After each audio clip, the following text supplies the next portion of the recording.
بسم الله الرحمن الرحيم بسم الله الرحمن الرحيم واستعينوا بالصبر والصلاة وقال ربنا آتنا في الدنيا حسنة وفي الآخرة حسنة وقنا عذاب النار.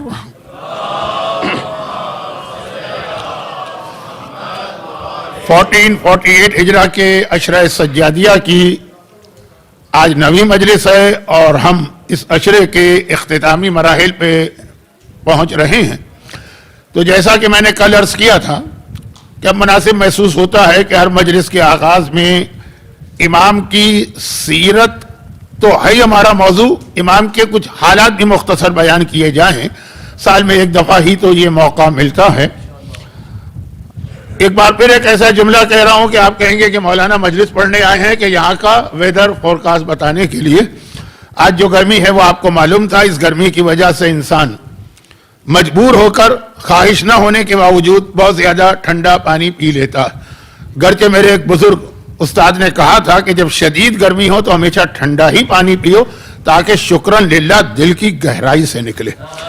تو خیر اس کی وجہ سے کچھ شاید آواز پہ اثر پڑا ہو شاید. تو آپ حضرات تو بہرحال عادی ہوں گے خطبہ اور علماء کے بھی بیان میں آخری مجلسوں میں تو ابھی تک ایک طالب علم جو آیت میں تلاوت کر رہا تھا براہ راست اس پہ بات شروع کرنا ہے، خاص طور پہ اس کے آخری ٹکڑے پر. لیکن امام معصوم کے حوالے سے ایک مرتبہ پھر امام کا ایک لقب میں نے کل بیان کیا تھا جب امام خود فخر کے ساتھ کہتے ہیں کہ انا ابن الخیارتین.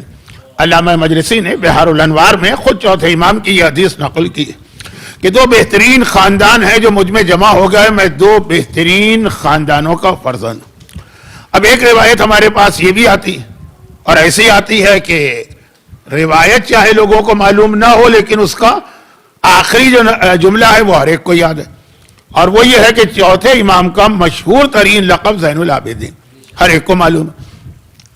اب یہ زین العابدین کے حوالے سے ہمارے پاس دو قول ہیں اور دونوں کے دونوں صحیح.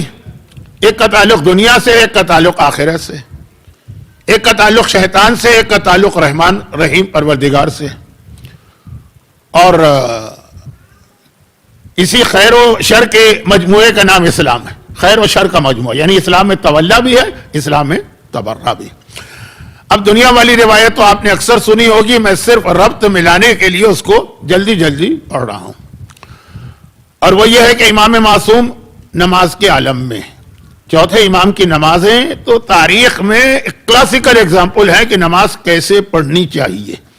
تھوڑا بیان آج بھی آئے گا اور زیادہ تفصیلی بیان آخری مجلس میں.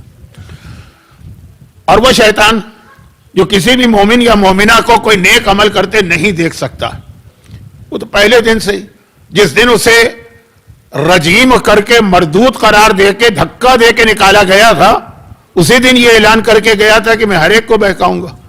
اور ایک جملہ میں نے شاید 2 دن پہلے اس عابد عبادت کرنے والے اور اس کے واقعے میں عرض کیا تھا کہ شیطان یا اس کے کارندے اپنی ڈیوٹی میں بڑے وفادار ہیں. یہ ہم لوگ ہیں کہ معصوم کے نمائندے ہیں، ہم میں سے ہر ایک معصوم کا نمائندہ ہے. معصوم کی مشہور حدیث ہے نا کہ کونو لنا زینا ولا تکونو علینا شینا. اے ہمارے شیعوں ہمارے لیے زینت بننا، بدنامی اور توہین کا سبب نہ بننا. بھئی سوال یہ پیدا ہوتا ہے کہ اگر ہم کوئی غلط کام کر رہے ہیں تو اس کا امام سے کی بدنامی سے کیا تعلق؟ تو امام فرماتے ہیں نا کہ ایسا نہ ہو کہ تمہارا کردار، تمہارے اعمال، تمہارے کرتوت، تمہارا کریکٹر دیکھ کے دنیا یہ کہے کہ اچھا یہ لوگ یہ ہیں تو ان کا لیڈر بھی ایسا ہی ہوگا. جیسے کراچی والوں کو ایک مثال دے دوں. پہلے میں سمجھ رہا تھا کہ کراچی والے مجمع میں بہت کم ہے لیکن معقول تعداد. اب کراچی میں مثلا سولجر بازار ہے، وہاں پہ یہ آغاہانیوں کا ایک سینٹر ہے جہاں صبح و شام عبادت ہوتی ہے. شام کے وقت جب وہاں عورتیں نکلتی جس حالت کو دیکھ کے نکلتی ہم کو نہیں پتا کہ یہ ان کے مذہب کا جز ہے کہ نہیں. بھائی حجاب وغیرہ کی بات تو چھوڑے، وہ تو آئی نہیں ان کے یہاں. ایک سینٹ پال نے گڑبڑ کی ہے کہ ساری شریعت موسوی کو ختم کر دیا. حضرت عیسیٰ یہ کہتے رہے کہ میں صرف اس لیے دنیا میں آیا ہوں کہ موسیٰ کی شریعت کو نافذ کروں اور بنی اسرائیل کی کھوئی ہوئی بھیڑوں کو ڈھونڈ. لیکن سینٹ پال نے آ کر کہا سارے واجبات معاف، سارے حرام جائز. وہ تو آپ اس جہاں رہتے ہیں وہاں آپ کو معلوم. اور ایک بار علی آغا خان کہ ساری شریعت اپنے ماننے والوں پر سے ساقط کر دی. تو اب وہ حجاب کی بات نہیں ہو رہی ہے، لیکن جو بے حجاب بھی خواتین ہوتی ہیں ڈیسنٹ لباس ڈریسنگ تو ہوتی ہے نا ان کی، لیکن جس انداز سے آتے ہیں. اب ہم کو نہیں پتا کہ یہ والا جو انداز ان کا ہے، میں کراچی والوں کو ذہن میں رکھ کے بات کر رہا ہوں. کراچی میں کھارادر میں ان کا عبادت خانہ ہے اور ایک سولجر بازار میں، اور روز آنا شام کے وقت وہ جمع ہوتے ہیں اور پھر باہر نکلتے ہیں تو کتنے لوگ تماشائی دیکھنے کے لیے بڑا آنکھوں کو سکون پہنچانے والا منظر ہوتا ہے عام لوگوں کے لیے. لیکن ہر ایک یہ کہتا ہے کہ یہ ان کے مذہب میں کیسا مذہب ہے، کیسا مذہب ہے یہ؟ چلے حجاب نہ صحیح ہے، ڈیسنٹ ڈریسنگ تو ہونی چاہیے نا خواتین کی. تو اب یہ ہے کہ کسی کو نہیں پتا کہ واقعاً ان کے مذہب میں یہ ہے کہ نہیں ہے، لیکن ان کو دیکھ کر امام معصوم نے کہا ایسا نہ ہو کہ تمہیں لوگ دیکھیں تو دیکھنے کے بعد کہیں جب یہ ایسے ہیں تو ان کے لیڈر نے ان کو ایسا ہی بتایا ہوگا. نہیں، تمہارا کردار ایسا ہونا چاہیے کہ تمہیں دیکھ کے دنیا پکار اٹھے رحم اللہ علی جعفر ابن محمد، خدا کے رحمت اس امام جعفر پر جس کے ماننے والے اتنے اچھے ہیں تو وہ خود کتنا بلند ہوگا. تو آپ امام درود بھیجیں محمد. امام فرمانے کہ غلطی تم کرو گے، گناہ تم کرو گے. اچھا ایک آدھ انڈیویجول کرے تو شاید دنیا نظر انداز کرے، لیکن اگر میجورٹی کسی گروہ کی ایک غلطی کر رہی ہے تو ذہن میں یہی خیال آتا ہے کہ ان کو یہی چیز پڑھائی گئی ہوگی، یہی ان کے دین کا جز ہوگا. اب امام معصوم فرماتے ہیں تم میں سے ہر ایک ہمارا نمائندہ. تو اب ہم میں سے ہر ایک امام کا نمائندہ ہے، اور وہ شیطان کہہ چکا ہے کہ میں تیرے ہر بندے کو بہکاؤں گا، کسی کو نہیں چھوڑوں گا. دائیں بائیں یہ قرآن کی آیتیں ہیں، لیکن کیا کروں، باتیں بعض اوقات اتنی زیادہ دماغ میں جمع ہو جاتی ہیں کہ مجھے یہ ریفرنسز چھوڑنا پڑتے ہیں اور مشہور باتیں بتانے کی ضرورت نہیں. تو وہ اپنی ڈیوٹی میں بہت وفادار ہے، ایک لمحے کے لیے کوتاہی نہیں کرتا. یہ ہم لوگ ہیں جو امام نے ہم کو ڈیوٹی بتائی ہے اس میں ہم کمزور ہو جاتے ہیں، کوتاہی کر جاتے ہیں. انشاءاللہ جو پرسوں کی مجلس جس کا بھی اعلان ہوا ہے اس میں میرا موضوع تقریباً ایسا ہی رہے گا. اس کو چھوڑیے، بات بہت لمبی ہو رہی ہے. خلاصہ یہ کہ وہ اس کو معلوم ہے کہ میں کسی نبی کو نہیں بہکا سکتا ہوں. پہلے دن ہی کہا الا عبادک منہم المخلصین، اے خدا تیرے ہر بندے کو بہکاؤں گا سوائے مخلص بندوں کے. پہلے اس کو معلوم. لیکن پھر بھی انبیاء کے پاس گیا کہ نہیں گیا؟ انبیاء کو بہکانے کی کوشش کی. معلوم ہے کہ میں بیکار ناکام ہوں، یہ میرے بس میں نہیں. خود وہ اقرار کر رہا ہے، لیکن پھر بھی جا ضرور ہے کہ میری ڈیوٹی ہے، ڈیوٹی از ڈیوٹی، مجھے وہاں پہ جانا. جیسے وہ مینڈک کا واقعہ یا چڑیا کا واقعہ ہے، مختلف روایتیں ہیں کہ حضرت ابراہیم کے لیے آگ جلائی گئی تو جتنی بھی اس کی کیپیسٹی تھی وہ مینڈک کی پانی بھر کے لا رہا ہے، پھینک رہا ہے، اور یہی کہہ رہا ہے کہ مجھے پتا ہے کہ یہ آگ میں نہیں بجھا سکتا ہوں، لیکن ڈیوٹی از ڈیوٹی. میری ذمہ داری ہے کہ میرے سامنے اگر ایک نبی خدا پہ ظلم ہو رہا ہے، جتنی میری صلاحیت ہے اتنا میں اس کا مقابلہ کروں. بہت مشہور واقعہ ہے. کچھ لوگ کہتے ہیں کہ یہ چڑیا کا ہے، کچھ لوگ کہتے ہیں مینڈک کا ہے. خیر، اور کچھ لوگ سے مطلب یہ ہے کہ معصومین کی دو مختلف روایتیں ہیں. بہرحال آ جائیے اصل چیز پہ. تو جب انبیاء کو نہیں بہکا سکتا ہے تو جو انبیاء سے افضل ائمہ، کیا سوچا جا سکتا ہے؟ لیکن شیطان وہاں بھی اپنی ڈیوٹی کرتا. تو امام نماز پڑھ رہے ہیں، اب وہ نماز کو روک تو نہیں سکتا، تو کیا طریقہ اختیار کرتا ہے کہ نماز میں توجہ ہٹا لو. ہم اور آپ، ہماری توجہ نماز سے ہٹ جائے تو اللہ ہم کو رعایت دیتا.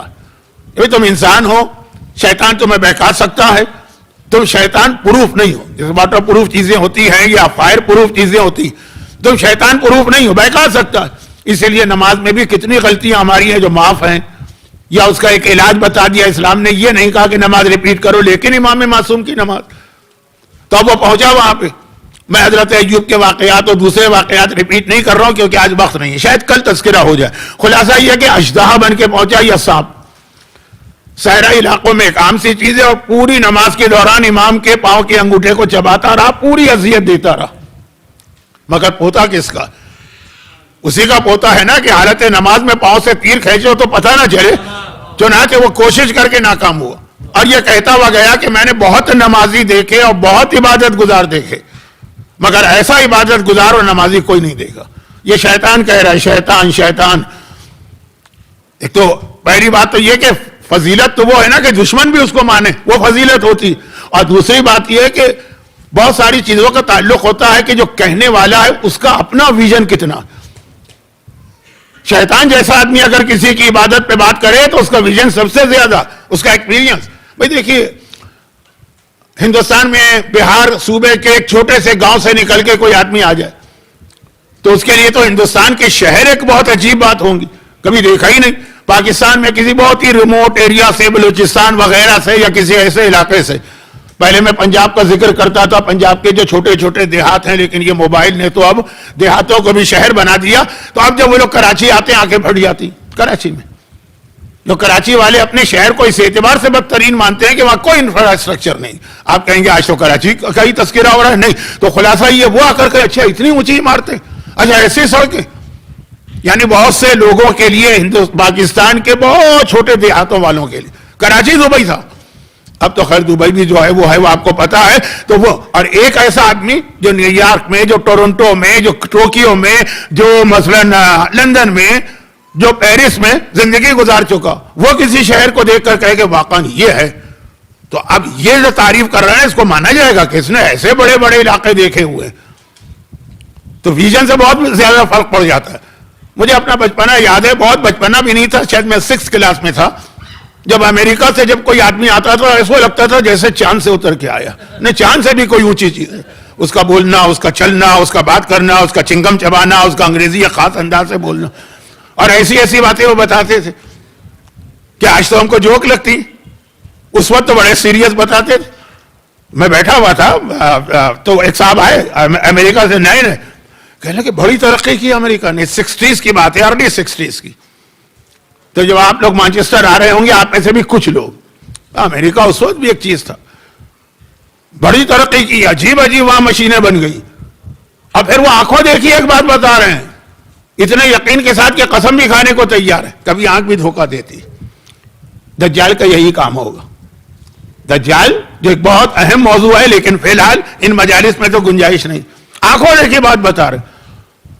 دیکھیں کبھی ایسا ہوتا ہے آدمی کے پاس ایک کرنسی نوٹ ہے تو اس کو چینج کراتا ہے، وہ کھلا کرانا، چھٹا کرانا، ایسے کچھ الفاظ ہیں نا، آپ لوگ کہتے ہیں چینج کر دو. بھائی 50 پاؤنڈ کا نوٹ ہے تو مجھے 10 کے 5 دے دو، یا 20 کا ہوتا ہے نا. انہوں نے کہا امریکہ نے ایک ایسی مشین بنا دی کہ وہاں پہ کسی بوڑھی عورت کو داخل کرے، بٹن دبائیں، تھوڑی دیر بعد دروازہ کھلے گا تو 2 جوان عورتیں نکل آئیں گی، کھلا ہو جائے گا. 50 سال کی خاتون کو داخل کرے، 25 کی 2 نکل آئیں گی. 40 سال کی خاتون کو داخل کرے، 20 کیا تھا. ہم لوگوں کی آنکھیں پھٹ گئی. بھائی ایسا بھی ہے؟ کہا ہاں میں قسم کھاتا ہوں، میں ہوٹل کی لابی میں بیٹھا تھا، سامنے ایک کمرہ تھا ایک چھوٹا سا، ایک عورت آئی 50 سال کی، اس نے بٹن دبایا، اندر گئی، تھوڑی دیر کے بعد دروازہ کھولا، معلوم ہے 2 18 سال کی لڑکیاں باہر آ رہی. آنکھوں سے دیکھ کے آیا ہوں میں. اب یہ اس وقت کی بات ہے جب پاکستان میں بہت کم لفٹیں تھیں. پورے کراچی میں شاید لکشمی بلڈنگ میں ایک لفٹ تھی، وہ بھی پرانی والی، کہ وہ ایک آدمی کھڑا ہوگا اور اس کو بند کرے گا اور کھولے گا.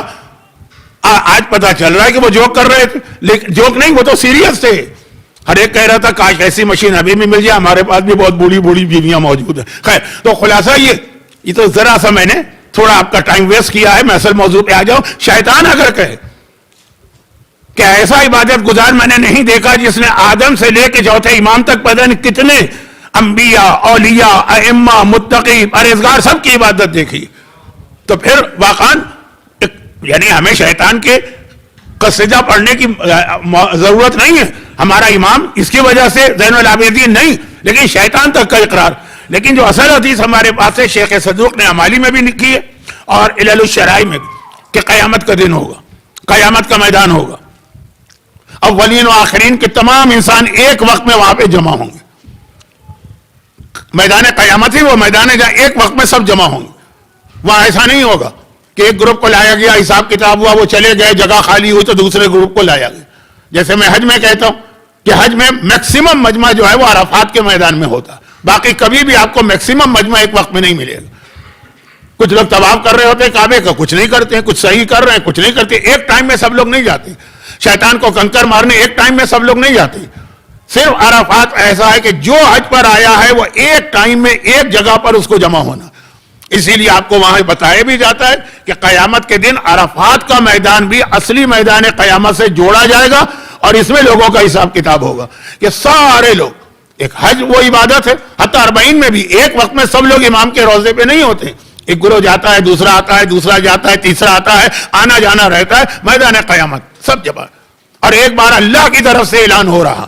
اب اللہ کی طرف سے اعلان ہو رہا کہ آئینہ زین العابدین، زین العابدین کہاں ہے؟ وہ آگے آئے.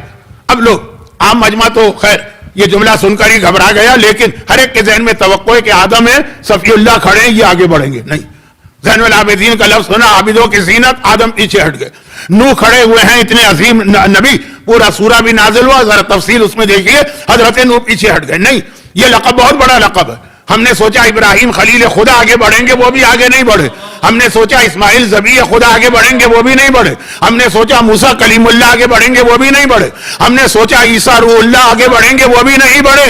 حتیٰ رسول اور علی بھی کھڑے ہیں. ایک مرتبہ جب دوبارہ اعلان دہرایا گیا سب کھڑے. جب تیسری مرتبہ دہرایا گیا تو رسول نے کہا میرا بیٹا علی ابن حسین آگے بڑھے گا, اور اعلان ہوگا کہ اب زین العابدین آ گیا. جا زین العابدین, جا زین العابدین. میدان قیامت میں 1,24,000 انبیاء کے مجمع کے اندر زین العابدین کہہ کے اس چوتھے امام کو بلایا جائے گا. وہ قیامت کا زین العابدین پروردگار کی طرف سے اعلان ہوا. اور یہ دنیا کا زین العابدین جو دشمن اپنی زبان سے اقرار کر رہا, یہ چوتھے امام کا وہ مشہور اور اہم لقب ہے. اس لیے آیا, جیسے آپ کو معلوم ہوگا, میں یہ جملہ میں کہتے کہتے رک بھی رہا ہوں, کہہ بھی دیتا ہوں, تشریح میں نہیں جاتا ہوں.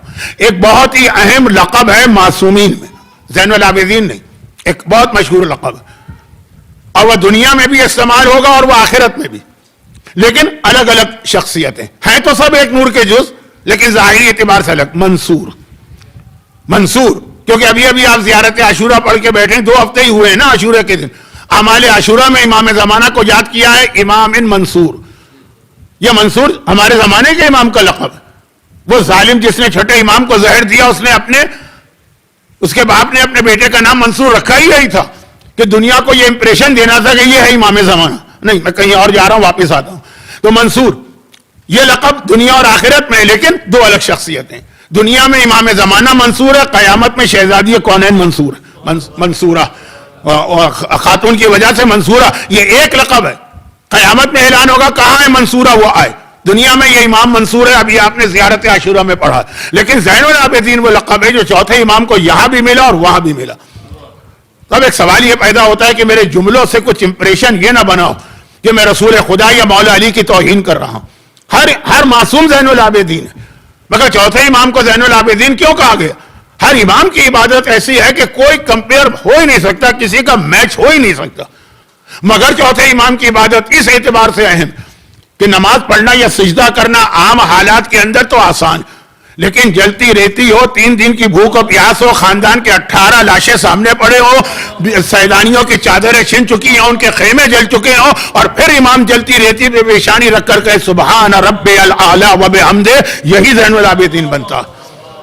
اور اگر دوسرے معصومین کو ان حالات سے گزرنا پڑتا وہ بھی یہی کرتے, لیکن وہی خدا ہر امام کو الگ انداز سے دنیا کے سامنے پیش کرتا. تو جن حالات میں چوتھے امام نے عبادت کی ہے وہ نہ مولا علی کو پیش آئے, نہ اللہ کے رسول کو پیش آئے, اور نہ باقی معصومین کو. تو زین العابدین ان کا لقب بنا. تو یہ کل پہلے لقب کی تشریح تھی, آج دوسرے کی. لیکن اب اس میں ایک روایت وہ سن لیجئے جو ایک اور اینگل سے میں کل آخری مجلس میں بیان کروں گا, لیکن چونکہ بہت مشہور روایت ہے اس لیے میں مختصر آج بھی رکھوں گا, اور آنے والے کل شہادت کی مجلس میں بھی مختصر رکھوں گا. تو مشہور چیز اگر مختصراً سن لی جائے تو اتنی گھرا نہیں گزرتی ہے. اور وہ روایت کیا؟ وہ روایت یہ کہ یہ نماز جو زین العابدین بنا رہی ہے چوتھے امام کو, کربلا کی شام غریبہ پہلا کام سب نے یہی کیا تھا, سب سے مطلب مولا اور تمام بیویاں, کہ خاک کربلا پہ تیمم کر کے سب سے پہلے مغرب کی نماز پڑھی گئی تھی. چاروں طرف لاشیں بکھرے ہوئے زین العابدین. اب یہ عبادت وہ جملہ پہلے آ گیا کہ 30 سال کنیز نے خدمت کی, نہ کبھی دن کے وقت کھانا پکایا, نہ کبھی رات کے وقت بستر بچھایا. وہ وضاحتیں ہو چکی ہیں, اس کو دوبارہ بیان کرنے کا وقت نہیں. مگر یہ عبادت بھی کس انداز سے ہوتی تھی. بہت مشہور واقعہ ہے, کل بھی میں پڑھوں گا, ابھی سے کہہ رہا ہوں, لیکن کل کسی اور حوالے سے پڑھوں گا, آج کسی اور حوالے سے. کہ امام کے گھر میں آگ لگ گئی, امام نماز پڑھ رہے, گھر جلا. آگ کوئی معمولی چیز نہیں ہے. فریاد کرتے ہوئے گھر والے گھر سے باہر نکل آتے ہیں. ایک مرتبہ وہ گویا اب میں برابر نہیں کر رہا ہوں, کچھ شام غریبہ جیسا منظر ہو گیا, گھر میں آگ لگی, بیویاں بے تاب ہو کے باہر نکل آئیں. سڑکوں پہ نہیں, امام کے گھر میں پیچھے باغ بھی تھا جس کے بہت واقعات ہیں. اور یہ کہ پانی لاؤ اور آگ بجھاؤ اور غلام دوڑ رہے ہیں اور کنیزیں دوڑ رہی ہیں, سارا جو کچھ ہونا چاہیے آگ کے موقع پر, آگ ختم ہو گئی. اب سانس میں سانس آئی. ایسے موقع پہ تو لوگ اپنی اولاد تک کو بھول جاتے ہیں. اس وقت پریشانی ایسی ہوتی ہے نا, تو اب ذرا ہوش ساتھ میں سانس آئی, یہ دیکھ کے حیران ہو گئے. چوتھے امام گھر کے اندر تھے اور اسی طرح سے نماز میں مشغول. اتنے ایسی زبردست آگ, پورا گھر گھبرا کے باہر نکل آیا اور امام مصلی پر رہے. چلیں, یہ بھی ایک بہت بڑی بات ہے, آسان بات نہیں, لیکن اگلا جملہ بہت بڑا ہے. اب گھر والے حیران ہو کر امام کے قریب آ گئے, دل میں خیال بھی کر رہے ہیں کہ ہم نے اپنا خیال کیا, امام کی طرف توجہ نہیں دی, لیکن آگ میں یہی ہوتا. اب گھر والے قریب حیران ہو کے کھڑے, امام نے نماز ختم کیا, السلام علیکم ورحمۃ اللہ وبرکاتہ, اور دیکھا, حیران ہو کر کہا کہ یہ کیا ہوا, یہ دیواریں کالی پڑ گئی ہیں, یہ دروازے جل گئے ہیں, یہ کھڑکیاں جل گئی ہیں, یہ کیا یہاں آگ لگ گئی تھی. اب گھر والوں کی حیرت ڈبل ہو گئی کہ مولا ہم تو سمجھ رہے تھے کہ نماز کی اہمیت کی وجہ سے آپ نے نماز نہیں توڑی, آپ کو تو جملہ بتا رہا ہے کہ آپ کو پتہ ہی نہیں چلا کہ گھر میں آگ لگی اور آگ بجھی, پتہ ہی نہیں چلا. مولا ایسا کیسے ہو گیا, اتنی زبردست آگ آپ کیسے توجہ نہ دی. کہا آخرت کی آگ کے ڈر نے دنیا کی آگ کا ڈر میرے دل سے نکال دیا. یہ بہت مشہور واقعہ ہے امام معصوم کا کہ یہ آخرت کی قنا عذاب النار. کل کی مجلس کا اختتام عذاب کی طرف جا رہا تھا نا, تو یہی مجھے ربط دینا تھا. اور یہ واقعہ کل بھی آئے گا, لیکن کل کسی اور حوالے سے آئے گا. کل فضیلت کے حوالے سے آئے گا کہ اس واقعے میں امام معصوم کی کتنی بڑی فضیلت. اور آج یہ واقعہ آ رہا ہے نصیحت کے حوالے سے کہ امام معصوم نے فرمایا کہ آخرت کی آگ نعوذ باللہ اپنے لیے تو نہیں ہے نا. بعض روایتوں میں تو یہاں تک ہے کہ پل صراط سے کوئی حقیقی مومن گزرے گا تو جہنم پکار کے کہے گی جلدی سے آگے بڑھ جا, تیرے دل میں جو محبت اہل بیت ہے وہ میری آگ کو ٹھنڈا کر رہی ہے. تو یہ تو خود امام معصوم ہے, یہ اپنے لیے نہیں ہے, یہ ہمارے اور آپ کے لیے ہے. یاد رکھو آخرت کی آگ کو. امام معصوم فرما رہے ہیں کہ دیکھو ہر نماز میں آخرت کی آگ ہمارے سامنے آتی ہے, امام کے لیے کوئی مسئلہ نہیں. امام کے بارے میں یہ سوچنا بھی توہین امام ہے اور ایک طرح سے امام کی شان کو گھٹانا, لیکن ہمارے اور آپ کے لیے اس میں پیغام. چنانچہ اب یہ جو جہنم اور آخرت کی آگ جس کے لیے میں 3 دن سے 4 دن سے سورہ بقرہ کی آیت تلاوت کر رہا تھا, ربنا آتنا فی الدنیا حسنہ وفی الآخرۃ حسنہ وقنا عذاب النار, اے اللہ ہمیں جہنم کے عذاب سے بچا. یہی وہ تصور ہے جو امام اپنے چاہنے والوں کے دلوں میں اس ماحول میں بڑھانا چاہ رہے ہیں. یہ تصور جہنم کے, یہ تو ہر دور میں ہونا چاہیے, لیکن وہ ماحول جو چوتھے امام کے دور میں بنایا گیا عیاشیوں کا, گناہوں کا, باقاعدہ شرابیں, باقاعدہ حرام کاریاں, باقاعدہ گانے بجانے, باقاعدہ ڈانسنگ گرلز کے پورے طائفے آتے ہیں اسلامی دنیا کے اندر. حرام کھلایا جائے, حرام سنایا جائے, حرام دکھایا جائے, حرام کے ماحول میں رکھا جائے, ہر طرف حرام حرام حرام. بہت کم لوگوں کے قدم اس وقت جمے رہتے ہیں راہ حق پر. اس وقت امام معصوم ایک طریقہ تو وہ اختیار کیا, اپنی محبت کے حوالے سے کہا, جو میں نے ایک اشارہ کیا یزید کا وہ جملہ کہ شراب اور جوا ہر چیز دہرانے کا وقت نہیں, بہت تیزی سے مجھے آگے بڑھنا. لیکن اس کے بعد دوسرا طریقہ جو امام نے اختیار کیا وہ یہی تھا کہ جہنم, آخرت, قبر یہ یاد دلائی. چنانچہ بہت ہی مشہور حدیث ہے, جاء رجل الى علی ابن الحسین وقال انا رجل عاصن لا اصبر عن المعصیہ فاعذنی بموعظہ. پہلے دن سے ایک آیت میں تلاوت کر رہا ہوں نا کہ صبر, یہ لفظ صبر یہاں بھی آنا ہے, اور کل کی مجلس آخری مجلس میں آقا سجاد کے تیسرے لقب پہ بات ہوگی سید الصابرین. خیر, لیکن ابھی یہ صبر کی بات آ گئی. جاء رجل الى علی ابن الحسین, ایک شخص چوتھے امام کے پاس آیا اور کہا فقال انا رجل عاصن, مولا میں خود اپنی زبان سے اقرار کرتا ہوں کہ میں بڑا عاصی اور گناہگار بندہ ہوں, میں بہت گناہ کرتا ہوں. اپنے گناہ دوسروں کے سامنے بیان کرنے کی اجازت اسلام میں نہیں, لیکن جس طرح طبیب کے سامنے کسی کے عیب بیان کرنا پڑتے ہیں, اسی طرح اگر واقعا یہ والا کیس ہے جو یہ شخص کا ہے تو یہاں وہ بتا سکتا ہے گناہگار ہوں. اس نے اپنے گناہ نہیں بتائے, میں گناہگار. لا اصبر عن المعصیہ, یہ صبر کی تعریف ہے. مولا میں بہت کوشش کرتا ہوں گناہوں سے رکوں, لیکن صبر نہیں ہوتا. مولا کی مشہور حدیث, پہلے تو ایک حدیث مولا کی سنیے اور پھر دوسری, اور پھر میں ابھی اس موضوع پہ آج نہیں آنا چاہتا, لیکن حدیثیں مولا کی حدیثیں. فرمایا الصبر من الایمان کالراس من الجسد فاذا ذهب الراس ذهب الجسد فاذا ذهب الصبر ذهب الایمان. امام نے فرمایا کہ صبر اور ایمان کا رشتہ ایسا جیسے سر اور جسم کا ہوتا. فَإِذَا ذَهَبَ الرَّأْسُ، جیسے اگر سر کٹ جائے ذَهَبَ الْجَسَدُ، اب جسم کو نقصان پہنچانے کی ضرورت نہیں، وہ خود ہی ختم ہو جائے گا۔ اسی طرح فَإِذَا ذَهَبَ الصَّبْرُ، اگر صبر چلا گیا ذَهَبَ الْإِيمَانُ، اب ایمان خود بخود چلا جائے گا۔ شیطان کو ضرورت نہیں ہمارے ایمان پہ ڈائریکٹ اٹیک کرنے کی، وہ یہ صفت صبر ہم میں سے چھین لے۔ چنانچہ قرآن کا بہت ہی مشہور سورہ وَالْعَصْرِ إِنَّ الْإِنسَانَ، اس کے آخر میں وَتَوَاصَوْا بِالصَّبْرِ۔ لیکن یہ آج کی بات نہیں، آج کی بات اس کی دوسری حدیث۔ امام نے فرمایا، پھر یہی مولا علی نے بتایا، الصبر صبران، الصبر عند المعصیہ والصبر عند المصیبہ۔ صبر کسے کہتے ہیں؟ صبر کی دو قسمیں، ایک ہے کوئی مصیبت پڑے تو تم صبر کرو، ہم اسی کو سمجھتے ہیں، یہ بھی ہے صبر، اور ایک ہے عند المعصیہ، گناہ کا چانس بن رہا ہو، گناہ کا موقع تمہارے سامنے ہو، کوئی ہاتھ پکڑنے والا نہ ہو، کوئی روکنے والا نہ ہو، کوئی دیکھنے والا نہ ہو، پھر بھی گناہ کو دیکھ کر اپنے آپ کو روکو، یہ بھی صبر۔ الصبر عند المصیبہ والصبر عند المعصیہ، گناہ کے موقع پہ صبر۔ کل میں نے عرض کیا نا کہ ایک اس میں صرف آپ نے ارادہ کر کے روک لیا اپنے آپ کو، ایک نیکی تو آپ کے نامہ اعمال میں آ ہی گئی ہے، تو یہ جو صبر ہے۔ چوتھے امام سید الصابرین نے دونوں پیغام دے رہے ہیں، تو اب یہ کہہ رہے ہیں مولا اللہ اصبر، بہت کوشش کرتا ہوں لیکن کیا کروں، صبر نہیں ہوتا جب کوئی گناہ کی چیز سامنے آتی ہے۔ جو دو چار میں نے ذرا لائٹ موڈ میں مثالیں دی تھی کہ حجاب کرنا ہے لیکن گھر سے نکلے تو بے حجاب ہو جاتی، حرام نہیں کھانا ہے لیکن کوئی چٹپٹا قسم کا کسی نو نے مسلم کا کھانا آ گیا تو ایک مرتبہ ہاتھ بڑھ ہی جاتا، گانے نہیں سننا لیکن کوئی بہت ہی فیمس مثلا کیا کہتے ہیں اس کو، چارٹ واٹ البم وغیرہ کیا چیزیں ہوتی ہیں، بس ایک مرتبہ کانوں سے ہیڈ فون لگا لیا، خود کہہ رہا ہے کہ میں سمجھ رہا ہوں کہ میں غلط کر رہا ہوں لیکن کیا کروں، لاز برو عن المعصیہ، کنٹرول نہیں کر پاتا ہوں۔ فَإِذْنِي بِمَوْعِظَةٍ، مولا آپ مجھے کوئی نصیحت کرے۔ باقی لوگ تو نصیحت کر کے تھک گئے، میں خود اپنے آپ کو نصیحت کرتا ہوں، جب خود مان رہا ہے نا کہ میں گناہگار ہوں، خود کرتا ہوں لیکن کنٹرول نہیں، آپ کوئی نصیحت کرے۔ امام نے فرمایا ضرورت کیا ہے، مفہوم روایت، ضرورت کیا گناہ سے بچنے کی، جا گناہ کر، میں اجازت دیتا ہوں، بس فَافْعَلْ خَمْسَةَ أَشْيَاءَ وَأَذْنِبْ مَا شِئْتَ، اذنب گناہ کر لے، ما شئت جو تیرا دل چاہے۔ او ہو، یہ تو پرمیشن مل گئی، پرمٹ مل گئی ہم کو گناہ کا، 5 کام کر لے اور گناہ، میں کھلی چھوٹ دے رہا ہوں۔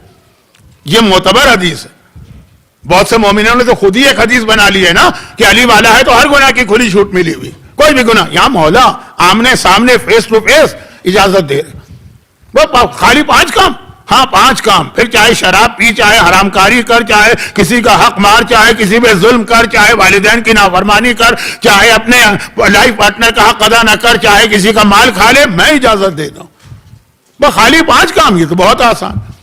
تو مولا ذرا جلدی سے بتائیے، کہا فَالْأَوَّلُ مِنْهَا، سب سے پہلی بات تو یہ، گناہ کے لیے طاقت چاہیے نا، اگر بدن میں طاقت نہ ہو تو آپ گناہ نہیں کر سکتے۔ مثلا ایک آدمی بہرا ہے، سننے کی طاقت نہیں، وہ کہے میرا بڑا کمال ہے میں گانے نہیں سنتا، ارے بھائی تم سن ہی نہیں سکتے، تم میں تو طاقت ہے نہیں۔ ایک گونگا آدمی کہے میں نے آج تک کسی کی غیبت نہیں کی، تم غیبت کر ہی نہیں سکتے ہو، تمہاری تو زبانی حرکت نہیں کر رہی۔ تو اب یہ کہ طاقت چاہیے نا، اسی طرح کچھ گناہ ایسے جوان آدمی تو کر لیتا ہے لیکن بڑھاپے میں جا کے جو بڑے مسئلے ہوتے ہیں میں ہلکا سا اشارہ بھی کرنا نہیں چاہتا تاکہ توہین ممبر نہ ہو، طاقت چاہیے۔ جیسا کہ ایک بہت ہی مشہور جملہ ہے کہ جب میرے پاس جسم کی ساری طاقتیں تھی تو میرے پاس وہ دولت نہیں تھی کہ میں گناہ کر سکتا، اور جب وہ دولت آ گئی تو اب جسم اتنا کمزور ہو گیا کہ گناہ کر ہی نہیں سکتا ہوں۔ تو امام نے کہا کہ طاقت کہاں سے ملتی، جو آپ کھاتے ہیں۔ کہا لا تاکل رزق اللہ واذنب ما شئت، جو اللہ تجھے رزق دیتا ہے کہتے آج سے میں اللہ کا رزق استعمال نہیں کروں گا، پھر جو گناہ دل چاہے کر۔ بھئی اللہ کے رزق سے طاقت لے کر اللہ ہی کی مخالفت کر رہا ہے۔ جیسے ایک ڈینٹسٹ مجھے ملے، یہ تو میں بطور مثال کہہ رہا ہوں، بہت رو رہے تھے، بھئی کیا ہوا، کہا فلاں مومن سے جھگڑا ہو گیا، اس نے مجھے کاٹ لیا۔ اب یہاں تو شاید کچھ قوانین ایسے ہیں، ورنہ پاکستان میں تو یہ 10 مجلسوں میں 10 جھگڑے تو ہو چکے ہوتے ایک دوسرے کا گریبان پکڑ کے مکے وکے مارنے کے۔ ہو سکتا ہے کہ یہاں بھی ہوا ہو لیکن فزیکل تک بات نہیں پہنچے گی یہاں کے قانون کی وجہ سے۔ تو اب یہ تو ہوتا ہے نا، اس نے کہا کاٹ لیا۔ یہ بھی ایک لڑائی میں ایک منزل آتی ہے، کون تھا وہ، مائک ٹائسن تھا کہ کون سا وہ باکسر تھا جس نے اپنے حریف کا کان کا چبا لیا مثلا، ہے نا، کاٹ لیا، ٹھیک ہے، کیا ہوا، کہیں زخم لگ گیا، اتنا تو کوئی خطرناک زخم نہیں۔ کہا رونا اس بات کا نہیں ہے، رونا اس بات کا ہے کہ اس کے دانت ٹوٹ گئے تھے، میں نے اس کے دانت لگائے، اس نے انہی دانتوں سے مجھے کاٹا ہے۔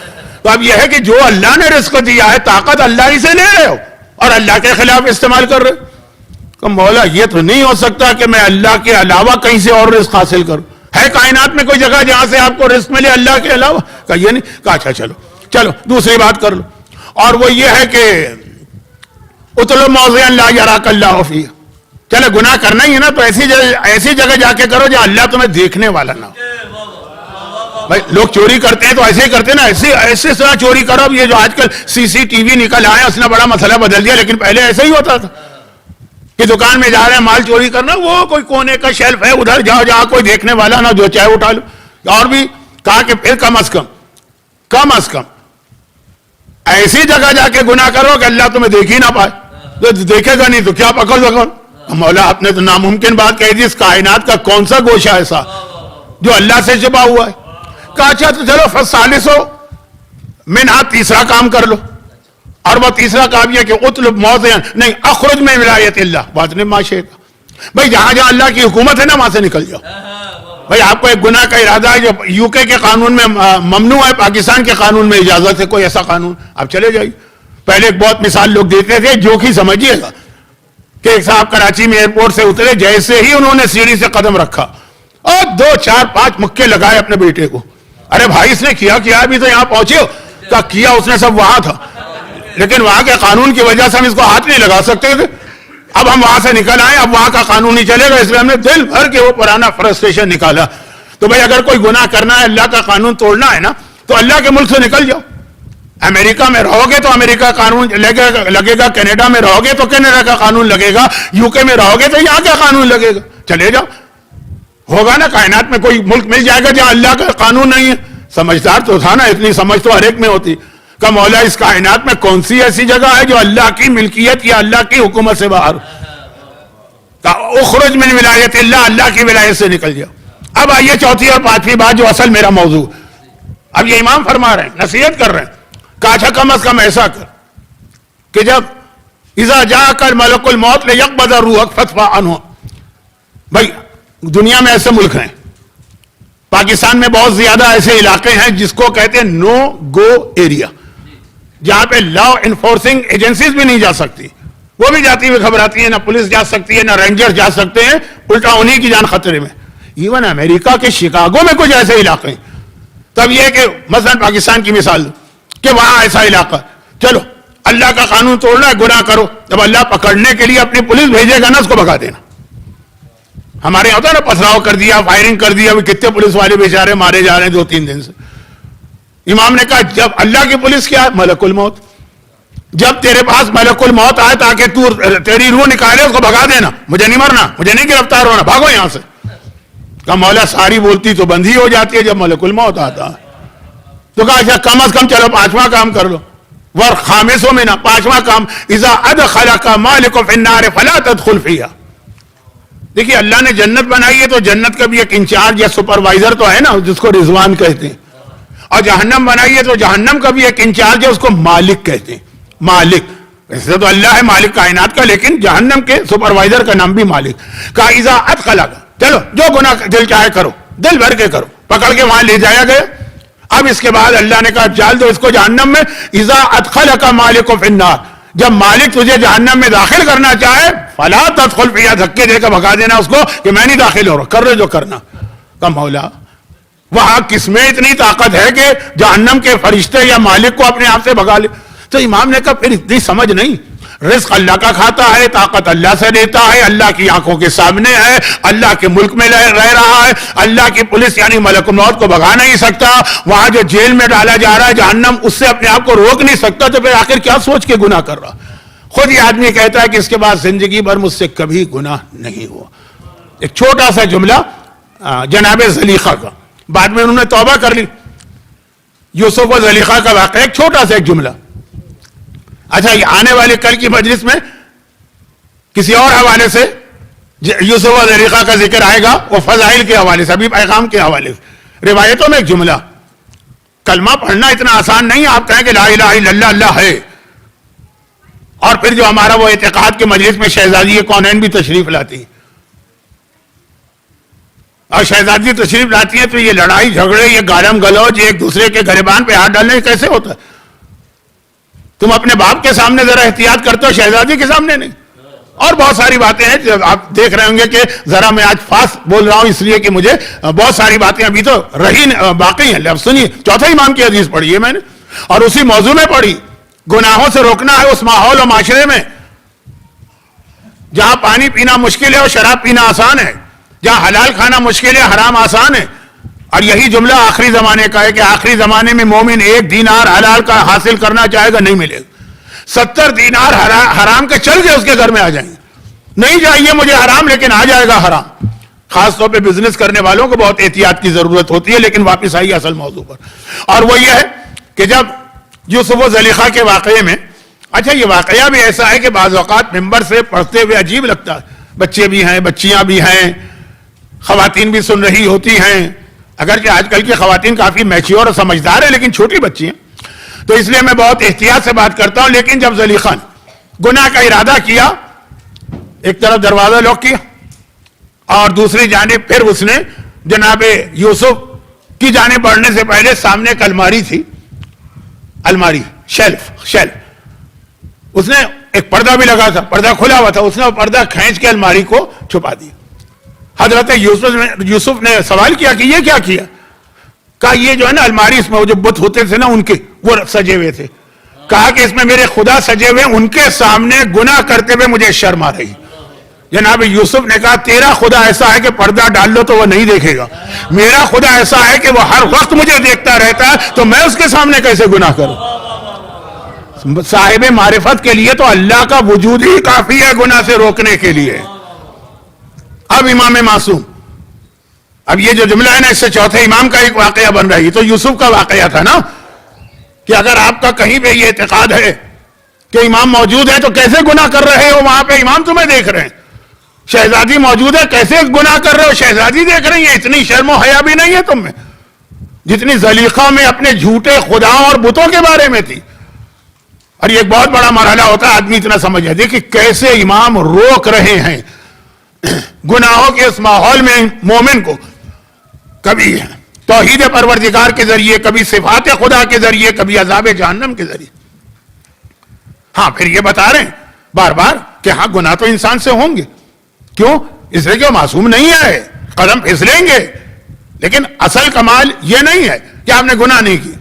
اپنے گناہ پہ اصرار نہ کریں, فوراً رک جائیں, کیونکہ شیطان ایک چین سائیکل ہے, ایک چین سائیکل ہے. بہت مشہور ایک روایت پڑھ رہا ہوں, اس کے لیے بھی چوتھے امام کی کچھ حدیثیں ہیں. وہ حدیث شاید آج نہ سکے کل آئے, لیکن پہلے وہ اصل واقعہ تو سن لیں. برسیسا, کیونکہ یہ واقعہ میں ایک زمانے میں بہت پڑھا کرتا تھا, اور مجھے یقین کامل ہے کہ جب مجھ جیسا طالب علم پڑھتا ہے تو علماء نے تو آپ کو بہت سنایا ہوگا, اس لیے میں ذرا تیزی سے آگے بڑھ رہا ہوں. لیکن واقعہ اس وقت بہت ضروری کہ کس طرح سے شیطان یہ چوتھے امام کے پاؤں کے انگوٹھے کو بھی چبانے کی کوشش کر رہا اور پوری اذیت پہنچا رہا جتنی اس میں طاقت تھی. وہ ہمیں اور آپ کو کیسے چھوڑے گا, لیکن کس طرح ہم پہ اٹیک کرتا ہے. میں نے عرض کیا تھا اس سے پہلے کہ اس کے 2 طریقے بہت مشہور, ایک عبادت کے ذریعے سے, وہ بات آ چکی, پورا ایک واقعہ بھی پڑھا تھا. ایک برسیسا, برسیسا وہ ہے جس کا واقعہ بھی قرآن کریم کے اندر اشارتاً موجود ہے. ایک بلعم باورا کا ہے, ایک برسیسا کا.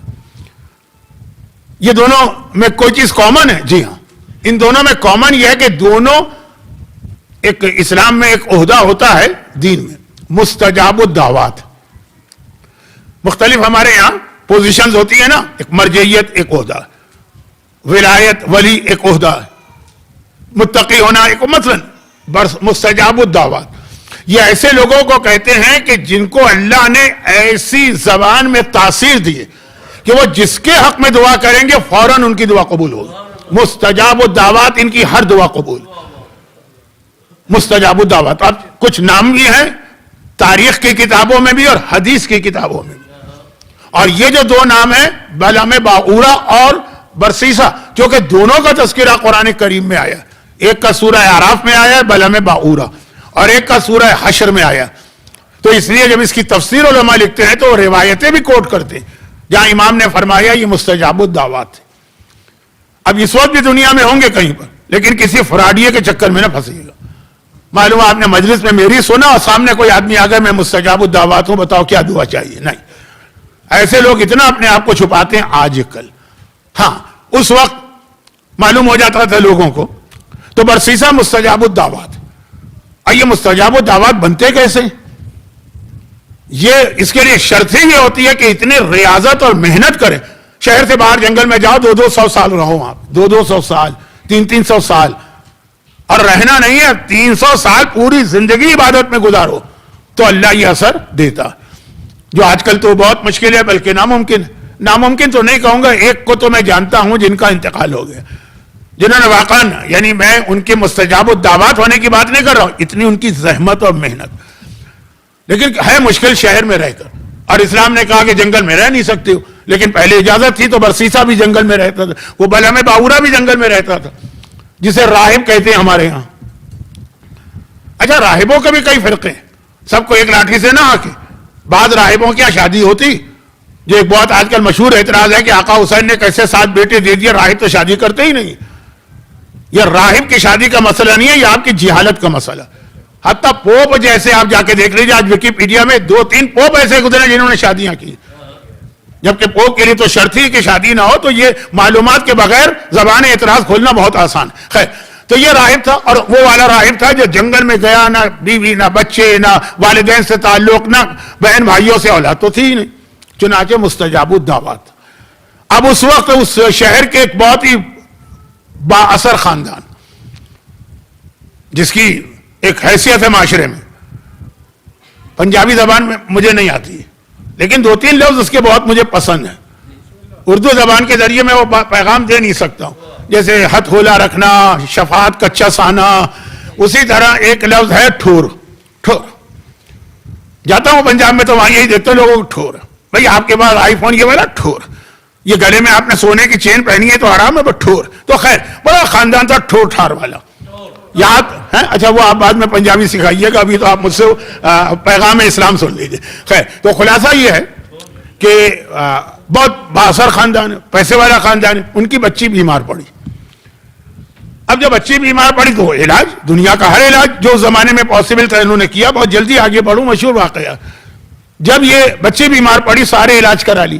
پھر ایک وقت آتا ہے نا, ڈاکٹر کہتے ہیں اب دوا کا وقت ختم ہو گیا, اب تو خالی دعا کا وقت. جب یہ طبیبوں نے کہہ دیا, بہن تھی اور وہ زمانہ وہ تھا کہ محاورتاً کہوں کہ خون سفید نہیں ہوا تھا, بہت محبت بھی تھی. طبیبوں نے کہہ دیا اب ہمارے پاس کوئی دوا نہیں ہے, جتنی ہم کو معلوم تھی سب استعمال کر, اب تو دعا کا وقت. دعا کا وقت ہے تو بس چلو اس کے بعد مستجاب الدعوات. جیسے اگر آپ سے کہا جائے کہ اب دوا ختم اب دعا, تو آپ سیدھے کربلا جاتے ہیں بیمار کو لے کر. کتنے بیمار میرے سامنے کربلا گئے اور شفایاب ہو کے آئے, کتنے بیمار میرے سامنے مشہد مقدس گئے اور شفایاب ہو کے آئے. تو ہم لوگ یہی کرتے ہیں نا. تو اس نے کہا مستجاب الدعوات. وہاں گئے, اب وہاں پہنچے, وہ تو لگا اپنی عبادت میں, ان کے پاس ٹائم نہیں ہوتا ہے, بڑی مشکل سے. اس نے کہا کہ بھائیوں نے کہا سب پیسے والے اور اثر رسوخ والے, کہا کہ یہ بہن ہے, یہ حالت ہے, ہمارے ہاتھ سے نکل رہی ہے دوا. تو طبیبوں نے تو جواب ہی دے دیا, علاج بند کر دیا. جیسے آج کل بھی دنیا میں ایک مسئلہ بہت چل رہا ہے کہ ایسے اسٹیج پر آ جاؤ تو کیا مریض کو زہر کا انجیکشن لگا کے مار سکتے ہو, تو اب وہ ایک بہت بڑی چیز. یا وینٹیلیٹر یا مشینوں پہ جو ہوتے ہیں کیا مشین بند کر سکتے ہو, تو یہ والی دنیا ہے وہی پہلے زمانے میں بالکل ابتدائی مرحلہ تھا. کہا کہ بھائی یہ تو ہمارے ہاتھ سے نکل رہی. کہا میں اس وقت میں عبادت میں لگاؤں, مثلا بطور مثال کہہ رہا ہوں, چلا کھینچا ہوا اس میں کچھ اور کام نہیں کر سکتا. کہا نہیں, ہم اپنی بہن کو چھوڑے جا رہے ہیں, جب تم اپنی عبادت سے فارغ ہو دعا کرنا چھوڑ کے چلے گا. بس اسے نے کہا ڈال دو یہاں اس کمرے میں. امام نے کہا دیکھو شیطان کو کہیں سے اوپننگ نہ دو تمہارے اندر داخل ہونے کی. ان سے یہ غلطی ہو گئی اس برسیسا, نامحرم عورت کے ساتھ جنگل میں اکیلا رہنا, یہی ایک گناہ ہے. اس نے توجہ نہیں دی, وہ تو اپنی عبادت میں لگا, میں نماز پڑھ رہا ہوں, میں روزہ رکھ رہا ہوں, میں دعائیں کر رہا ہوں, ڈال دو ایک کمرے میں. اب وہ ڈال دی. جب یہ ختم ہوا اس کا وہ عمل جو تھا جتنے دن کا, اب توجہ دی, شیطان غالب آ گیا. اتنے عرصے غیر فطری زندگی گزار رہا, 200 سال ہے, تو بہرحال مرد اور طاقت بھی ہے, ساری جذبے بھی ہیں, اور شیطان بھی لگا, اس نے بہکا دی اور اس نے گناہ کر لیا. اب جب گناہ کر لیا تو جیسا کہ حدیث میں بھی ہے, غصے کے بارے میں بھی ہے, گناہ کے بارے میں بھی, کہ شروع میں تو آدمی جوش میں کرتا, بعد میں پچھتاتا بھی. اب گناہ ہو گیا, گناہ ہو گیا اس بچے کے ساتھ. اب یہ بہت پریشان کہ اگر اس بچی تو ہوش و حواس میں تو ہے نا, اب یہ واپس جائے گی, اور اگر اس نے میرے بارے میں یہ بتا دیا تو کتنی میری توہین و بدنامی ہوگی. عزت بہت بڑی چیز ہوتی ہے. آنر کلنگ پاکستان میں تو ایک بہت بڑا مسئلہ ہے کہ تو میری ساری زندگی کی جو شہرت ہے، محنت ہے، تقوی ہے، پرہیزگاری ہے، سب ختم ہو جائے گا. اب کیا کروں؟ کہ اب ایک ہی طریقہ، اس کو قتل کر کے کہیں زمین میں گاڑ دو. اب امام کہہ رہے دیکھو اس نے شیطان کو اپنے اندر داخل ہونے کا چھوٹا سا موقع دیا.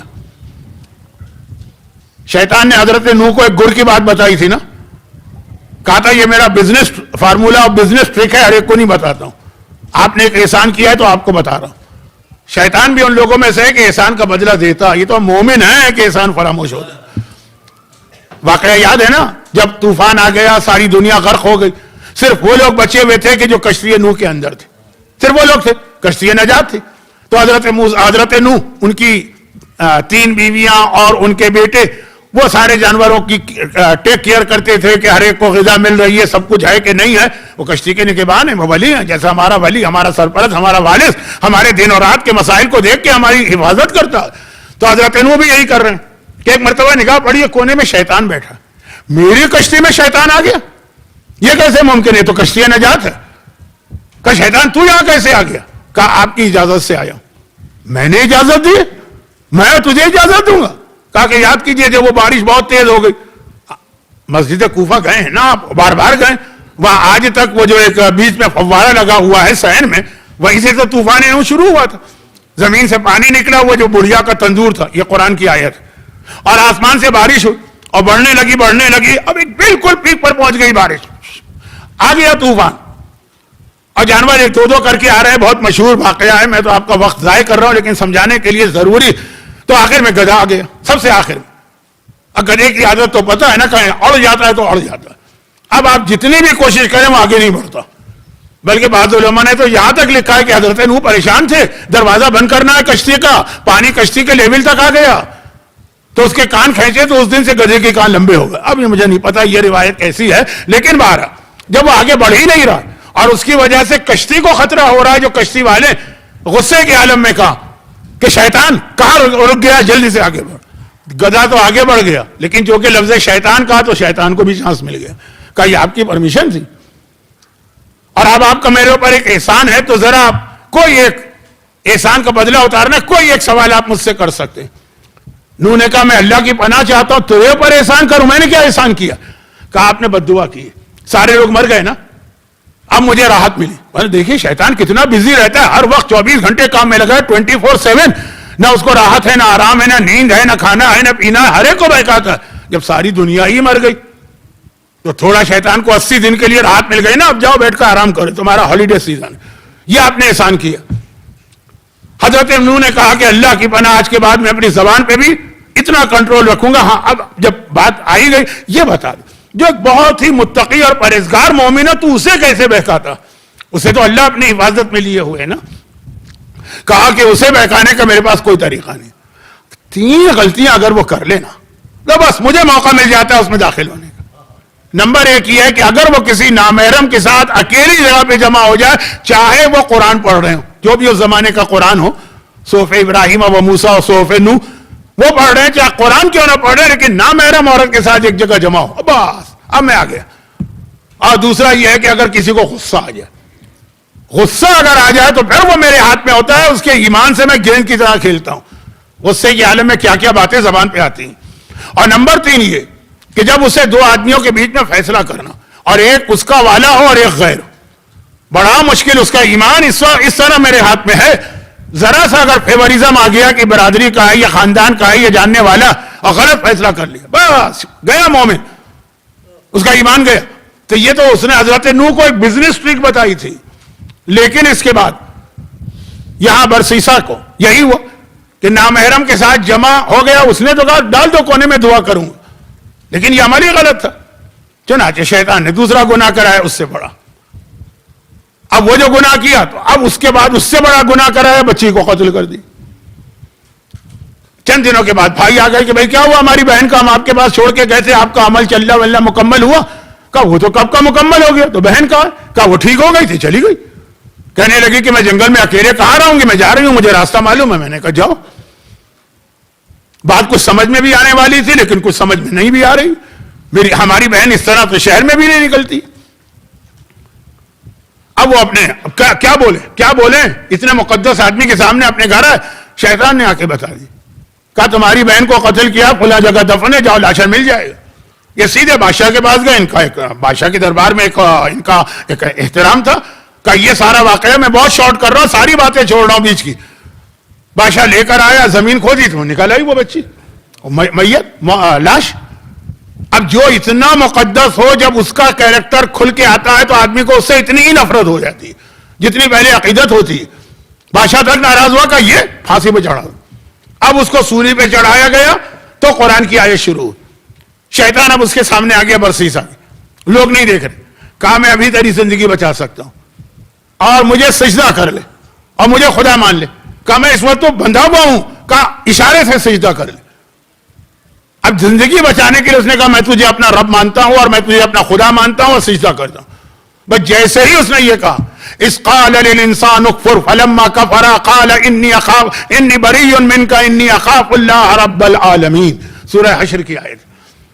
یہ وہی سورہ ہے جس کے شروع میں باغ فدق کا تذکرہ ہے, جس کے آخر میں اللہ کے نام واللہ الباری المصور وغیرہ جو آپ سنتے ہیں کلپ, اس کے بیچ کی آیت. اس قال للانسان, یاد کرو جب شیطان نے انسان سے کہا کافر بن جاؤ. فلما کفر, جب وہ کافر بن گیا اس نے کیا کہا, انا بری منک. شیطان نے کہا ارے میں تجھ سے دور ہوں, انی اخاف اللہ رب العالمین, میں تو خود اللہ سے ڈرتا ہوں, میں تیری کیا مدد کروں گا. امام نے کہا چھوٹے گناہ سے بات شروع ہوئی کہ نامحرم کے ساتھ جمع ہو گئے. پھر اس سے بڑا گناہ ہوا حرام کاری کا, اس سے بڑا گناہ ہوا قتل کا, اور آخر میں اس سے بڑا گناہ ہوا کہ اس نے اللہ کا ہی انکار کر کے شیطان کو اپنا خدا مان لیا. موقع نہ دو کہ شیطان تمہارے اندر داخل ہو چھوٹے سے گناہ کے ذریعے بھی. اب آپ کہیں گے یہ تو صرف معصوم کر سکتے ہیں. نہیں, ہم بھی کر سکتے ہیں. کیسے؟ امام نے کہا گناہ ہو جائے, اللہ نے تمہیں توبہ جو دی ہے نا, اس کو استعمال کرو, فوراً اپنا گناہ معاف کرا دو, تو اس کے بعد کا مرحلہ نہیں آئے گا. لیکن نہیں استعمال کرتا انسان توبہ. باقی باتیں کل ہوں گی, بہت وقت گزر گیا. آج کچھ مصائب بھی مجھے زیادہ پڑھنے کا ارادہ, اور کل میں اسی لیے انتظامیہ کی اس اعلان سے بھی خوش ہوا کہ مجلس 15-20 منٹ پہلے شاید شروع ہوگی, تاکہ مجھے بھی اختتام میں اطمینان سے بات کا موقع ملے, مصائب بھی زیادہ پڑھوں, اور پھر آپ تابوت کو بھی اچھے طریقے سے زیارت کر کے ماتم بھی دل کھول کے کریں. لیکن شیطان جو ہے نا, وہ اس کا طریقہ آپ نے دیکھا. ایک دم آپ سے نہیں کہے گا کہ کفر اختیار کرو, وہ شروع کرے گا صرف ایک چھوٹے, اتنا تو چھوٹا گناہ ہے مولانا, نامحرم کے ساتھ جمع ہو گئے, جو آغا سیستانی کا فتویٰ ہے کہ حتیٰ آن لائن چیٹنگ بھی حرام ہو جاتی ہے کچھ کنڈیشن کے ساتھ. موقع مت دو اس کو آنے کا, اور جہاں موقع ملتا ہے تو پھر آدمی اس کفر کی منزل پہ پہنچتا. اور یہاں پہ ایک توبہ وہ چیز ہے جو آپ کو بچا سکتی, اور دوسری جو چیز آپ کو بچا سکتی ہے وہ حسین پر گریہ و ماتم ہے. دیکھیں یہ بہت بڑا ہمیں اللہ کی طرف سے ایک تحفہ ملا. ہم حسین کا ماتم کرتے ہیں بغیر کسی لالچ کے, ہمیں کچھ نہیں چاہیے. حتیٰ اگر ہمیں اس ماتم سے, ماتم کرنے پر قتل بھی کیا جائے, کوڑے بھی مارے جائیں, روکا بھی جائے, تو ہم کریں گے. ہم تجارت نہیں کرتے آقا حسین سے, محبت کی وجہ سے ماتم کرتے ہیں. لیکن اس کے ضمنی فائدوں میں اتنے سارے گناہوں کی معافی شامل, اور شیطان سے بچاؤ شامل ہے. یہ ماتم ہی ہے جس نے یزید جیسے کو شکست دی ہے. میں جملہ یاد رکھیے, یزید کو شکست ہوئی ہے. میں بہت بڑا جملہ کہہ رہا ہوں ڈرتے ہوئے کہ میرے جملے کے جو الفاظ ہیں اس پہ مت جائیے, جو اس کے پیچھے پیغام. کربلا میں جو آقا حسین اور اصحاب حسین نے جہاد کیا, یزیدیت تو اس سے ختم ہوئی ہے, لیکن آخری مرحلے پر جس چیز نے یزیدیت کا خاتمہ کیا وہ ماتم تھا. کس کا ماتم؟ ایک چھوٹی سی بچی کا. آپ کو اندازہ نہیں ہے, بلکہ ہے تو یہ محاورتاً کہتا ہوں میں, آپ کی توہین نہیں کرتا. آپ کو اندازہ نہیں, جب حسین مدینے سے نکلتے وقت ان مخلص بزرگوں کو, مخلص بھی ہیں بزرگ بھی ہیں, جو مشورہ دے رہے ہیں کہ جاگیر ہے تو بچوں کو لے کے نہ جاؤ, تو یہ جو جواب دیتے ہیں کہ جو میرا جہاد ہے اس میں یہ بچے تو بہت ہی اہم کردار ادا کریں گے. تو یہ جملے کا مقصد کیا تھا؟ جملے کا مقصد یہی تھا کہ اصغر کو آ کے کربلا میں دیکھ لو, سکینہ کو آ کے شام میں دیکھ لو. اچھا, کبھی آپ نے ایسا سوچا ہے کہ کوئی امام معصوم کسی سوال کے جواب میں کہہ دے کہ اس کا جواب میں نہیں دوں گا؟ یا نہیں دے سکتا ہوں، الفاظ کا وقت نہیں ہے میرے پاس. سجاد بھی پوتا ہے اس خطیب کا جو ممبر کوفہ پہ جا کے سلونی کا دعویٰ کرتا ہے اور دعوے کو ثابت کرتا ہے. مگر ایک وقت ایسا تھا کہ سجاد، کل میں نے مصائب میں پڑھا کہ سجاد نے خطبہ دیا یزیدیوں کے سامنے. خطبے ہیں سجاد کے ہمارے سامنے، کیا خطبے ہیں، علی کی شان، علی کی شان والے خطبے. مگر ایک سوال کیا گیا، اس کا جواب نہیں تھا سجاد کے پاس. ہوگا تو دے نہیں سکتے. اور وہ سوال کیا، ایک ننھی سی بچی ہر وقت قید خانے میں روتی ہے، اتنا روتی ہے، اتنا روتی ہے، اتنا روتی ہے کہ بعض علماء کہتے ہیں کہ نام تو اس کا فاطمہ تھا. حسین پیار سے اسے سکینہ کہا کرتے تھے. سکینہ کا مطلب ہے دل کو سکون پہنچانے والی. لیکن جب اس نے اتنا ماتم کیا تو شام کے لوگ جو نام نہیں جانتے اس کو رقیہ یعنی رقت والی، رونے والی، اس کا نام ہی پڑ گیا رونے والی. وہ صبح روتی ہے، وہ شام روتی ہے، وہ رات روتی ہے، وہ دن روتی ہے. اور اپنے بھائی سجاد کے پاس بیٹھی ہے. بہنیں تو بھائیوں سے بہت اٹیچ ہوتی. زندان شام ہے، اللہ آپ کو سلامت رکھے. اگر آج کی گرمی میں آپ باہر نکلے ہوں گے تو اندازہ ہوگا کہ وہ قید خانہ جس پہ چھت نہیں تھی. اور وہ شدید ترین گرمی جو شام میں ہوتی ہے اس میں زینب اپنے لٹے گھر کو لے کر اسی جلتے سورج کے نیچے بیٹھی. اور شام میں سردی بھی اتنی ہی ہوتی ہے. سجاد کے پاس بیٹھی ہے. شام کا وقت ہے، شام کا، مغرب کے قریب. ایک مرتبہ سکینہ کی نگاہ پڑی، دیکھا پرندے جو ہیں نا اڑتے ہوئے جا رہے ہیں. بھیا سجاد یہ پرندے کہاں جا رہے ہیں؟ کہا بہن رات قریب آ رہی ہے، یہ اپنے اپنے گھروں کی طرف جا رہے ہیں. اب ننھی بچی تڑپ کے کہتی ہے تو بھیا وہ دن کب آئے گا کہ میں بھی اپنے گھر جاؤں گی؟ یہ سوال کوئی اور بچہ کرے، کوئی اور بچی کرے، کوئی اور بیوی کرے، سجاد کے پاس جواب ہے. سکینہ سے کیسے کہہ دیں کہ سکینہ سب جائیں گے تو نہیں جائے گی. اور اب سکینہ کا طریقہ یہ ہے کہ وہ پورا دن ماتم کرتی ہے اور آدھی رات تک ماتم کرتی ہے، پھر جا کے وہ اسی زمین پہ لیٹ جاتی ہے جہاں کو بستر چادر تو ہے نہیں، مٹی ہے. اچھا سیدانیوں کو بھی یہی طریقہ ہے کہ جب تک سکینہ ماتم کریں گی ساری بیویاں سکینہ کو گھیرے میں لے کے بیٹھی. آدھی رات تک سکینہ کا ماتم ہے تو آدھی رات تک بیویاں بھی جاگ رہی ہیں. جب سکینہ لیٹ جاتی ہے، سو جاتی ہے، تو بیویاں بھی لیٹتی ہیں. ایک ایسی ہی رات آئی کہ سارا دن سکینہ نے ماتم کیا. آپ کی بھی چھوٹی بچیاں ہوں گی تو آپ میری بات کچھ سمجھ بھی رہے. آدھی رات تک ماتم کیا، آدھی رات کے بعد وہ ننھی سکینہ سو گئی. اب بیویاں بھی اپنی اپنی جگہ لیٹ کے سو گئی. تھوڑی دیر کے بعد سکینہ کی آنکھ کھلی، گھبرا کے اٹھی. میرے بابا کہاں چلے گئے؟ میرے امو کہاں چلے گئے؟ میرے بابا کہاں چلے گئے؟ زینب تو بالکل سکینہ کے ساتھ، ادھر سکینہ بیدار ہو، ادھر زینب بیدار ہو. بیٹی سکینہ تجھے پتا ہے کہ تیرا باپ کربلا میں ہے، آج آدھی رات کے بعد کیوں اٹھ گئی؟ کہا نہیں پھوپھی اماں میں اس کی بات نہیں کر رہی. ابھی میں سوئی تھی تو خواب میں میرا بابا آیا تھا. میں نے بابا سے فریاد کی تھی، بابا مجھے کس طرح یہاں چھوڑ کے چلے گئے؟ بابا نے مجھ سے وعدہ کیا تھا سکینہ بیٹی گھبرا نہیں، آج میں تجھے لینے آیا ہوں. اور دیکھ میں اکیلا نہیں آیا ہوں، میرے ساتھ تیری دادی فاطمہ زہرا بھی آئی ہیں. پھوپھی اماں میرا بابا میری دادی مجھے لینے آئے، وہ کہاں چلے گئے؟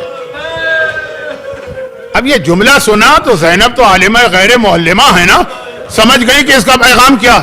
گھبرا کے آواز دی، بیبیوں کلثوم، رقیہ، فروا، لیلا، رباب، جلدی سے بیدار ہو جاؤ، دیکھو تو میری بچی کیا کہہ رہی ہے. ساری بیویاں نیند سے بیدار ہو کے سکینہ کو گھیرے میں لے کے بیٹھے. اب یہ سکینہ کا ماتم آج رات دوسرے انداز کا ہے، بابا مجھے لینے آ رہا، اور بیویاں گھیرے میں لے کے بیٹھی. لیکن یاد رکھیے جو جملہ میں نے ابھی کہا وہ آدھا کہا تھا. آدھی رات تک سکینہ ماتم کرتی تو ساری بیویاں جاگتی. خالی بیویاں نہیں جاگتی، یزید بھی جاگتا ہے. اس کا محل پیچھے ہی ہے نا. سکینہ کا ماتم، بیویوں کا ماتم، یہ آواز اس کے محل سے ٹکراتی ہے، اس کو بھی آنکھ نہیں لگتی، نیند نہیں آتی ہے. آدھی رات کے بعد پھر وہ بھی سوتا ہے. لیکن اب جو آدھی رات کے بعد سکینہ کا ماتم شروع ہوا تو یزید کی بھی آنکھ کھل گئی. گھبرا کے اٹھ گیا، یہ بچی کیا مجھے آج رات کو سونے ہی نہیں دے گی؟ ایک مرتبہ آواز دی غلاموں اور قریدوں کو کہ آؤ جا کے بچی کو چپ کراؤ. غلاموں نے ہاتھ جوڑے, کنیزوں نے ہاتھ جوڑے, آقا ہر کام ممکن ہے, یہ ممکن نہیں. کیسے چپ کرا؟ تماچے لگاتے ہیں اور ماتم بڑھ جاتا ہے. بابا ذرا آ کے دیکھ, تیری سکینہ کے تماچے لگ رہے ہیں. کوڑے مارتے ہیں, اس کا ماتم اور بڑھ جاتا ہے. چچا عباس آ کے اپنے سکینہ کو بچا لے. کیسے اس کو چپ کرائیں؟ اب یزید اپنے ایک طرح سے بال نوچ رہا ہے کہ پھر میری آج رات کی نیند. ایک کنیز صاحب اولاد تھی, اس نے کہا دیکھ ایک طریقہ سمجھ میں آتا. بچی بار بار کہہ رہی ہائے میرے بابا کہاں چلے گئے. اس کے باپ کا کٹا سر تیرے خزانے میں ہے, یہ سر بھجوا دے, شاید اسے دیکھ کر بچی کو ذرا تسلی ہو جائے. اب وہاں پہ زندان شام میں ماتم ہو رہا ہے. سکینہ بیٹھی ہے, ساری بیویاں سکینہ کو گھیرے میں لے کے بیٹھی. ایک مرتبہ سکینہ کھڑی ہو گئی اور دروازے کی جانب بڑھنے لگی. زینب نے کہا سکینہ بیٹی کہاں جا رہی؟ کہا پھوپھی اماں میرا بابا آ رہا ہے, مجھے بابا کی خوشبو آ رہی ہے, مجھے بابا کی خوشبو آ رہی ہے, میرا بابا آ رہا. اور ایک دم دروازہ کھولا. زینب نے دیکھا کنیزیں ایک تشت لے کے آئیں جس پہ کپڑا پڑا. حیران ہو گئی زینب, یہ آدھی رات کو یہ تشت. کنیزوں نے یہ تشت زینب کے سامنے رکھا. کہا یزید نے بھجوایا. زینب نے کپڑا ہٹایا, خدا کسی بہن کو بھائی کی یہ حالت نہ دیکھا. کیا دیکھا بہن نے؟ زینب نے کیا دیکھا؟ حسین مظلوم کا کٹا سر میرے سامنے تشت میں رکھا. اچھا پہلا کام کیا کیا ہوگا؟ وہ آپ میں سے ہر ایک بھی یہی کرتا. جیسے ہی یہ تشت نظر آیا, ساری بیویاں اپنی جگہ سے کھڑی ہو کے رخ کرتی ہیں. السلام علیکہ یا ابا عبداللہ, السلام علیکہ یا ابن رسول اللہ. آقا اپنی کنیزوں کا سلام تو قبول کرو. اور اس کے بعد زینب نے یہ کٹا سر اٹھا کے سکینہ کی گود میں رکھا. لے سکینہ, بابا کو یاد کر رہی ہے, تیرا بابا آ گیا. سکینہ جھکی, بابا کے ہونٹوں پہ ہونٹ رکھے. علماء نے کہا آج تاریخ بدل گئی. پہلے حسین جھک کے سکینہ کا بوسہ لیتے تھے, آج سکینہ جھک کے حسین کا بوسہ لے رہی ہے. بابا تیرے بعد میں نے کتنے تماچے کھائے, ذرا میرے رخسار تو دیکھ, میرے زخمی کان تو دیکھ. مگر پھر بچی گھبرا گئی, بابا میں تو اپنی فریاد کر رہی ہوں, تو مجھ سے زیادہ زخمی نظر آ رہا ہے. تیرے ہونٹ بھی زخمی ہیں, تیرا گلا بھی کٹا ہے, تیری داڑھی بھی خون سے رنگین ہے. اور روتے روتے ایک بار سکینہ خاموش ہو گئی.